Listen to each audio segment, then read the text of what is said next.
లేదంటే మూడోవాడు కావాలా? లేదు. ఉన్నాడు అగో ఇగో 15 లక్షలు ఇంకొక 20 లక్షలు ఇస్తా అంట బయట ఉన్నాడు. ఏమయ్యా కూతురు కాపురాన్ని ఇలా చేసావు ఇప్పుడు చెప్పు సమాధానం.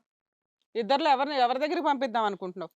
ఇద్దరు కొట్టుకుంటున్నాం కదా మా ఎవరు మిగిలితే ఆడ మూడో దగ్గర పంపించి మనిషి అన్నా నువ్వు? మరి మీ ఇద్దరు కొట్టుకుంటున్నారు మరి మరి ఎవడిచ్చేయమన్నా నీకు? ఏమయ్యా కన్న తండ్రివేనావయ్యా నువ్వు? జో బాబోయ్ ఏం వినాల్సి వస్తుందయ్యా. ఇద్దరు కౌగిలించుకుని మళ్ళీ ఆ అమ్మాయిని తీసుకుంటారని అనుకున్నావా? ఏమా మూడో పెళ్లి చేస్తాడంటే చేసుకుంటావా? చేసుకోనా మీ ఇంట్లో ఇదే కదా రెండో పెళ్లి చేసుకో సరేనా? మూడో పెళ్లి చేసుకోమాక రెండో పెళ్లి చేసుకోనంట. మరి రెండో పెళ్లి చేసుకునేటప్పుడు ఏమైంది? ఏంటమ్మా మీ నాన్న అంటే ఒకటి నిమిషం మీ నాన్న అంటే ఏంటి? అతను అంత బక్క చిక్కున్నాడు, అతను అంటే ఎందుకు నువ్వు అంత భయపడుతున్నావు? ఏం థ్రెట్ చేస్తాడు నిన్ను? ఇప్పుడు రమేష్ నేను చేసుకోను కొడతాడంట. కొడతాడా? కొడతాడు, తిడతాడు. అలా ఎందుకు నేను చెప్పిన మాట వినకపోతే నేను చంపేస్తా అది ఇది అని బెదిరిస్తాడు. అందరు ఆడపిల్లని అదే అంటారా? అందరిని బెదిరిస్తాడు. 5గురు కలిపి వేసేలేకపోయారా? సెట్ అయిపోద్ది. ఇప్పుడు ఫస్ట్ భర్తకి ఇచ్చి పెళ్లి చేశాడు, ఒక అతనికి ఇచ్చి పెళ్లి చేశాడు కదా. ఇట్లాంటి తండ్రి దగ్గర నుంచి నీకు జైలు శిక్ష నుంచి విముక్తి వచ్చినట్టే. అక్కడ హ్యాపీగా ఉండొచ్చు కదా, అతను బాగానే చూసుకున్నాడు కదా. జ్వరం హెల్త్ బాగాలేదని ఎందుకు వెళ్ళావు ఇంతోటి అపురూపం ఇంటికి? ఫోన్ చేసి ఏమైనా పిలిపించాడా? అమ్మా బలవంతంగా పెళ్లి చేశాడు. బలవంతంగా పెళ్లి చేశాడు ఇంటికి వెళ్ళినాక. అమ్మ మీ నాన్న తాగుతాడు, అతను బుర్ర పనిచేయట్లేదు, మీరు చదువుకున్నారు, దేని గురించి భయపడుతున్నాడు? కత్తులు పట్టుకుని నరుకుతాడా, చంపుతాడా, ఏం చేస్తాడు? దేని గురించి? నువ్వు అందరికంటే చిన్నదానవా, పెద్దదానవా, మధ్యదానవా? చెప్పు నాన్న, ఎలా భయపెట్టించావు చెప్పు. ఏం భయపడతావయ్యా? ఇది నాకు దురలవాట్లు ఉండడం వల్ల దాని వల్ల కొంచెం భయపడతావా? వాళ్ళని భయపెడతావా? నేనే చచ్చిపోతానని బ్లాక్మెయిల్ చేస్తావు? ఏం చేస్తావు? చచ్చిపోతాం లేకపోతే నేను చెప్పిన పని చేయకపోతే నేను మీ తండ్రిగా ఉండలేను. ఇంకా అరే కాసేపు సైలెంట్ గా ఉంటే అయిపోయేది కదమ్మా, పేడ వదిలిపోయేది. మీ నాన్న ఏదో ఒకటి చేసుకునేవాడంట. లేదంటే డబ్బులు ఇప్పిండి. ఆడు ఒప్పుకోలుగా. ఈడేందండి ఒప్పుకునేది? మొదటి పిల్లలు నాతో ఇంకా విడాకులు కాలే, వీడికి ఎట్లా ఇచ్చేస్తారు? మేమేమి ఇచ్చిలేదు, ఆల్రెడీ చేస్తారు. ఇదంతా నాకు తెలీదు. ఓయ్ కూర్చో, నువ్వు ఫస్ట్ రా. కాదండి అట్లా మీరు ఇక్కడ మీరే తేలుతారని మీరు ఇక్కడ నువ్వు ఆగు. నువ్వు కూర్చోరా బాగోదు బాబు. కూర్చో. నాకు అమ్మాయిని ఇచ్చేయండి, తీసుకెళ్తా. ఆ అమ్మాయి రాదు, ఆడొస్తాడంట పట్టుకెళ్ళి. ఆడిని ఏం చేసుకుంటానండి? 15 లక్షలు ఆడికే కదా. ఆడిని తీసుకెళ్ళి చూపించిన, అదిగో మా పిల్లం రాలే, ఈడు వచ్చాడని చూపించాలని మా ఇంట్లో. ఇద్దరు కూర్చోండి, ఇక్కడ కొట్టుకోబాకండి, కూర్చోండి. ఇప్పుడు ఆ అమ్మాయి తేల్చుకోలేదు, మీ ఇద్దరు కావాలా మూడోవాడు కావాలని ఆ అమ్మాయి తేల్చుకోలేదు. మూడోవాడు ఎందుకు వస్తాడండి మధ్యలో? అంటున్నాడు కదా ఆఫరు. మూడోవాడు ఏం లేదు, నేనే తీసుకెళ్తా అమ్మాయిని. నన్ను కాదా నీడితే వెళ్ళిందా ఇద్దరిని చంపేస్తా. ఎవరిద్దరిని? వీళ్ళిద్దరిని. ఈయనేం చేశాడు? చంపాల్సింది ఇంకా సంక్రాంతికి పోతాడు. ఏమ్మా వాళ్ళిద్దరిలో ఎవరితో వెళ్తావు నువ్వు? దాన్ని బట్టి చెప్దాం. చెప్పు నాన్న, ఎవరిని చేసుకోవాలి? అడుగుతామే తెలియలేదనా నీకు ఉండాలా గానీ ఇక్కడ చావాలి చెప్పు. మాటలు వస్తలేవా ఇప్పుడు? చేసినావు కదా అన్ని. నా అలవాట్లు నీ జీవితం అదే గట్టిగా చెప్పు మరి ఏం జరిగిందో. మా ఇద్దరు నిన్ను చూసుకుంటే ఇద్దరి దగ్గర వెళ్ళం. నీకు చెప్పడానికి కూర్చోమైన బుద్ధి ఉందా? సిగ్గుచరం ఉందా? లేదా నలుగురం కలిసి ఉన్నారా ఇంట్లో? చెప్పు. మూడవాడిని చేసుకోమంటావా? చెప్పు, చేస్తా. కాదమ్మా, ఆయన సూసైడ్ చేసుకుంటాడంటే నువ్వు రెండో పెళ్లి అట్లా చేసుకున్నావు. ఆయన నీ ముందే బేరం పెడుతున్నాడు నిన్ను. వెళ్తే ఇద్దరి దగ్గరికి వెళ్ళమ్మా, లేకపోతే మూడోవాడిని చేసుకోమ్మా అంటాడే. అది కాదు, వెళ్దాం మన నాతో వచ్చేయి, నేను చూసుకుంటా, అయింది అది అయిపోయింది. నువ్వు ఇట్లా ఆయన మాట్లాడినావు అంటే నువ్వు ఇంకా అయిపోతావు చెప్తున్నా. కన్న తండ్రి మాట్లాడే మాటలేనా ఇవి? అంజలి, ఇప్పటికైనా ఆ మనిషి నిర్ణయాన్ని ఇప్పుడు నువ్వు సరిసావహించవలసినటువంటి అవసరం లేదు. నీకు భయమా భక్త ఏంటన్నది నాకు తెలుసు. ఆ మనిషి ఇంకా తూలుతూనే ఉన్నాడు, ఎప్పుడూ ఆన్లోనే ఉన్నాడు. అతను ఇంకా నిర్ణయం తీసుకుంటే అంటే కనుక ఇప్పుడు అతను ఎటువంటి నిర్ణయం తీసుకుంటున్నాడు చూడు. ఇక్కడ మేము ఉన్నాం కాబట్టి ఆపాం. అదే మాట ఇంట్లో అని ఉంటే కనుక మూడోవాడిని నువ్వు చేసుకుని ఉండేదాన్ని. మిమ్మల్ని సూసైడ్ అటెంప్ట్ చేస్తాడు, నువ్వు వెంటనే అమ్మో ఇంకేముంది వాళ్ళిద్దరిని కూడా వాళ్ళే చేస్తాడులే అని చెప్పి చెప్పు నాన్న, ఇంకా మూడో పెళ్లి చేస్తావా? చెప్పు. చేస్తానంటుంటే మళ్ళీ చేస్తావా? చేస్తా అంటే చేసుకుంటా.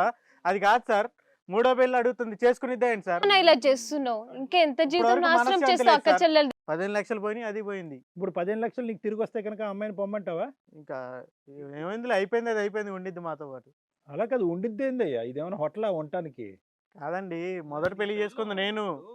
ఏనా సాఫ్ట్వేర్ టెక్నాలజీ తెలివితేటలన్నీ వాడుతున్నావేంటి? ట్రీట్మెంట్లు ఏమైనా నడుస్తున్నాయా? లేదండి బాబు, సాటర్డే కౌన్సిలింగ్లు ఉంటాయి, అవి ఏమైనా వెళ్తున్నావా లేకపోతే మానేసావా? అయ్యేం అవసరం లేదు, బానే ఉన్నా నేను. ఎక్కడ ఉన్నావయ్యా? నువ్వు నువ్వు మాట్లాడే మాట్లాడే విధానం విధానం చూస్తే మాకు తెలియట్లేదు. అర్థమవుతుంది. ముందు నా పిల్లల్ని సెట్ చేయండి అండి. మేము మీ దగ్గరికి వచ్చింది బాగా చెప్పుకుందాం, మీరేంటి నన్ను అడుగుతున్నారు ట్రీట్మెంట్లు తీసుకుంటారని. సెట్ చేస్తాము. నువ్వు ఆ అమ్మాయిని తీసుకెళ్తావు. తీసుకెళ్తా. ఆ పక్కన ఉన్న శాలిటీ ఏంటి? వెళ్తాడు, ఏం చేస్తాడు? అదో ఆడు మీ దగ్గర పెట్టుకోండి, లేదంటే మాకక్కర్లేదు. నువ్వు ఏం మాట్లాడుతున్నావు? అందుకే నీకు ఏమన్నా ప్రాబ్లం ఉందా అని అడుగుతున్నారు ఇక్కడ. మాకేం లేదు. మరి నువ్వు మాట్లాడే విధానం ఏంటి? ఏంటి ఏంటి ముందు అది తేల్చండి ఫస్ట్. ఏంటి తెలిసేది? ఇక డిమాండ్ చేస్తున్నావేంటి? డిమాండ్ చేస్తున్నావేంటి నువ్వు ఇక్కడ? 5 నెలలు పట్టిందండి మీ దగ్గరికి రానికి. మీరు వచ్చి ఇదా మీ ఇంట్లో ఎట్లా ఉంది, మీ అయితే తాగుతుంటే కనుక్కోకుండా ఇక నువ్వు ఒక్కడు మంచోడు అని చెప్పేసి నేను వెనకాల పంపించేయాలా? అంతే కదమ్మా. పెళ్ళాన్ని సరిగ్గా చూసుకోవడం చేతగా నోడివి నువ్వు. ఏమండి ఒంట్లో బాగాలేదు అన్నప్పుడు పంపిస్తాం. మళ్ళీ వెళ్ళి తెచ్చుకోవాలని తెలీదా? ఇంటికెళ్ళి తెచ్చుకోవాలని తెలీదా? వెళ్ళామండి. నువ్వే హాస్పిటల్ ఒంట్లో బాగాలేదు అన్నప్పుడు నువ్వు హాస్పిటల్ తీసుకెళ్లి ట్రీట్మెంట్ నువ్వు ఇప్పించాలి కదా. ఇక పుట్టింట్లోనే చేయించుకుంటా అంటే వెళ్ళి పంపించామండి. ఏ అక్కడ డబ్బులు సేవ్ అవుతాయనా? డబ్బులు సేవడం అది కూడా 15 లక్షలు ఇచ్చిన తర్వాత దానికి అయ్యే 1 లక్ష మాకు పెద్ద లెక్కే కాదు. మా నాన్న దగ్గరికి వెళ్తా ఇక్కడ ఉండి బుద్ధి కావట్లేదు అంటే సరే 1 నెల ఉండి ఇచ్చిద్దాం అని వెళ్ళాం, పంపించాం. మరి మళ్ళీ వెళ్ళావా? ఇంటికి వెళ్ళి తెచ్చుకున్నావా? ఫోన్ చేస్తే లిఫ్ట్ చేయలేదు కదా, ఒక మాట అన్న నువ్వు ఇంటికి వెళ్ళొచ్చు కదా. ఇంటికి ఎట్లా? ఇంటికి వెళ్ళడానికి టైం లేదా? గొంతులేపు మాట్లాడుతున్నావు, ఏమన్నా చేయగలం. గొంతులేపు మాట్లాడుతున్నావు. అవునండి, నాతో అరుచుడు కాదండి. నువ్వు అరుస్తున్నావు కాబట్టి అరవాల్సి వస్తుంది. ఇక్కడ పని పాట లేకుండా అరుస్తున్నావు అనుకుంటున్నావా? మెయిన్ పాయింట్ మాట్లాడుకుంటూ అది ఇది మాట్లాడుతూ ఉన్నారు. అసలు నీ ప్రవర్తన చూడు ఎలా ఉందో. నువ్వే అసలు కరెక్ట్ గా లేవు. వాళ్ళు అయ్యేలా ఉన్నాడు, మొదటి ఒకటి అలాగే ఉన్నాడు, అందుకే ఇంకొకరికి ఇచ్చి కట్టబట్టారు. 15 లక్షలు పోయింది మాది. 15 లక్షలు అనే మాట ఆపయ్యా. ఒక్క నిమిషం. మేము ఎంతసేపు మాట్లాడాలో నువ్వే డిసైడ్ చేస్తావు, మేమేం మాట్లాడాలో నువ్వే డిసైడ్ చేస్తావు. మీ 15 లక్షలు మేమేమన్నా కట్టి ఇచ్చేయమని చెప్పామా ఏంటి? మమ్మల్ని కట్టమన్నట్టు మాట్లాడుతున్నావు.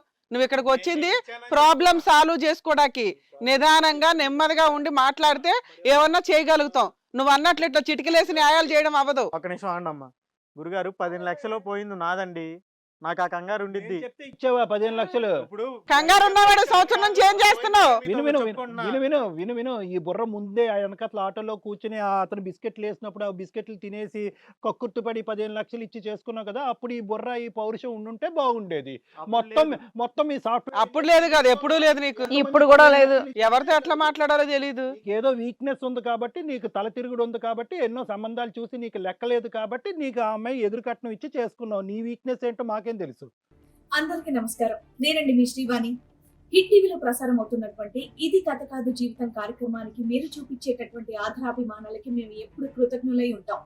ఇది కథ కాదు జీవితంతో పాటు మీకు నచ్చినటువంటి కాంటెంట్ ని యూట్యూబ్ కంటే 1 వీక్ ముందుగా చూడాలి అంటే మీరు హిట్ టీవీ యాప్ లో చూడొచ్చు. దానికి మీరు చేయాల్సిందల్లా ప్లే స్టోర్ లేదా యాప్ స్టోర్ లోకి వెళ్ళి డౌన్లోడ్ చేసుకోవడమే, అది కూడా ఫ్రీగా. సరే వీక్నెస్ అమ్మాయిని పంపిండి. ఏంటి అసలు అతను? ఆ అమ్మాయిని పంపించటం వితండవాదం అనేటటువంటిది వేరే విషయం. మాట్లాడు, మాకు నీతో ఎవరు మాట్లాడలేదు. ఏం కాదు. ఇంట్లో పిల్లల్ని విసించాడా వాడు? కాదమ్మా, 15 లక్షల గురించి ఇంత ఆత్రపడేవాడివి సంవత్సరం ఎందుకు వెయిట్ చేసావు? నెల అయినాక వెళ్ళి భార్యను తెచ్చేసుకోవచ్చు కదా. ఓ మర్యాద అనేది ఇచ్చానండి. నేనేదో ఆమె మీద అనుమానం పడ్డాలి అట్లాంటి ఏం చేయలే. ఇంత టార్చర్ కూడా పెట్టలే, ఒక మాట కూడా అనలేనాడు. ఒంట్లో బాగాలేదంటే సరే 1 నెల రోజులు ఉండొస్తా అంటే వెళ్ళింది.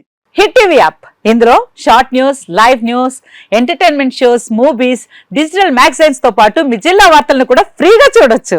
ఇంకెందుకు ఆలస్యం, వెంటనే హిట్ టీవీ యాప్ ని డౌన్లోడ్ చేసుకుని ఫ్రీగా ఎంటర్టైన్మెంట్ పొందండి. Hit TV app. Hit TV app. Please download hit TV app. Hit TV app ని ఫ్రీగా డౌన్లోడ్ చేసుకుని ఎంజాయ్ చేయండి. మీకు నచ్చిన ఎంటర్టైన్మెంట్ కోసం హిట్ టీవీ యాప్ ని ఫ్రీగా డౌన్లోడ్ చేసుకుని ఎంజాయ్ చేయండి. హిట్ టీవీ యాప్ ని డౌన్లోడ్ చేసుకుని ఆస్వాదించండి, ఆశీర్వదించండి. ఇంతమంది సెలబ్రిటీలు హిట్ టీవీ యాప్ ని డౌన్లోడ్ చేసుకోండి అని చెప్తున్నారంటే ఎంత మంచి యాప్ ఆలోచించండి. అమెరికాలో చదవాలనుకునే వాళ్ళకి విశ్వసనీయమైన పేరు మన శౌర్య కన్సల్టెన్సీ. యూకేలో 1 year masters, 2 years work permit up to 5 years visa. Contact Saurya Consultancy. Contact 89851 89851.